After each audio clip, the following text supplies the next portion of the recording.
Hi friends, welcome back to our channel Amala Ramesh. ఈరోజు మీకు ఒక వంట చూపించాలని అనుకుంటున్నానండి. దానికి కావాల్సిన ఫస్ట్ చెప్తాను, తర్వాత వంట ఏంటో చెప్తాను. దానికోసం 2 ఉల్లిపాయలండి. చూడండి ఎంత సన్నగా, దగ్గరికి వచ్చేసి చూడండి ఎంత సన్నగా ఉల్లిపాయలు కట్ చేసుకున్నాను. ఉల్లిపాయలను ఇలా చిరిమేసుకోవాలండి. 2 ఉల్లిపాయలండి, 2 పెద్ద ఉల్లిపాయలు. ఓకే, ఇలా చిరిమేసుకోవాలి. దాంట్లోకి చూడండి ఎంత ఉందో, ఒక చిల్లీ అండి, పొడుగు చిల్లీని చాలా చిన్న చిన్న ముక్కలు కట్ చేశాను. అండ్ ఇది వచ్చేసి కరివేపాకు అండి.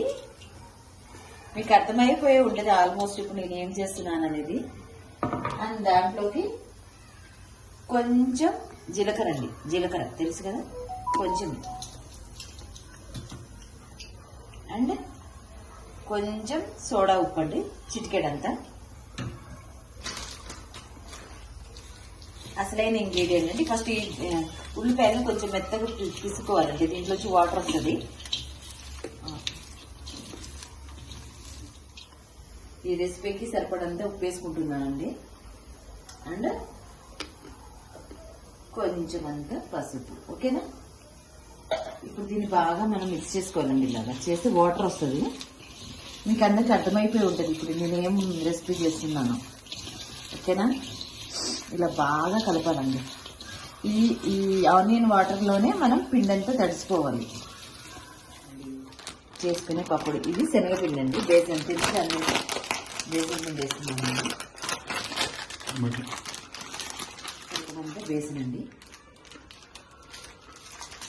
నేను చాలా చిన్న కట్ చేసుకుని పిండి సరిగ్గా రావాలి వేసుకోవట్లేదండి. ఓన్లీ ఉల్లిపాయలో నుంచి వచ్చిన నీళ్ళతోనే దీన్ని కలుపుకుంటున్నాము. ఇట్లా అయితేనే బాగుంటుందండి. ఇది నేను చేసేది గట్టి పకోడీ, అందుకోసం ఇలాగే కలుపుకోవాలి. కొంతమంది కొంచెం ఉబ్బేటట్టు చేసుకుంటారు కదా, అది నీళ్ళలో కొంచెం తడుపుకొని చేసుకుంటాను. నేనైతే ఓన్లీ ఉల్లిపాయలు చేస్తానండి. చాలా అంటే చాలా బాగుంటుంది ఇలా చేసుకుంటే. ఇంకొంచెం ఏమంటే కొత్తిమీర పుదీనా వేసుకునే వాళ్ళు అది వేరే పకోడీ అండి, ఇది వేరేది. ఇది గట్టి పకోడీ అంటారు, స్వీట్ షాప్లో అమ్ముతారు కదండి, ఆ పకోడీ ఇది. ఇప్పుడు నేను ఆయిల్ అయితే ముందుగానే హీట్ చేసుకున్నానండి. ఇప్పుడు ఆయిల్లోకి వేస్తాను.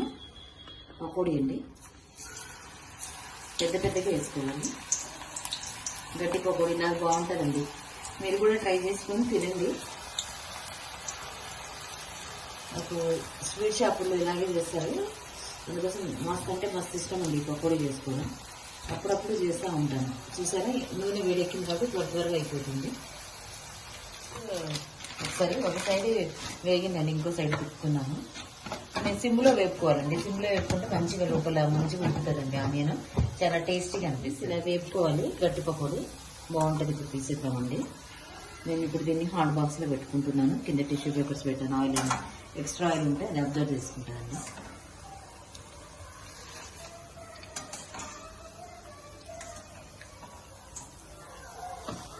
ఫ్రెండ్స్, వేడి పకోడీ రెడీ.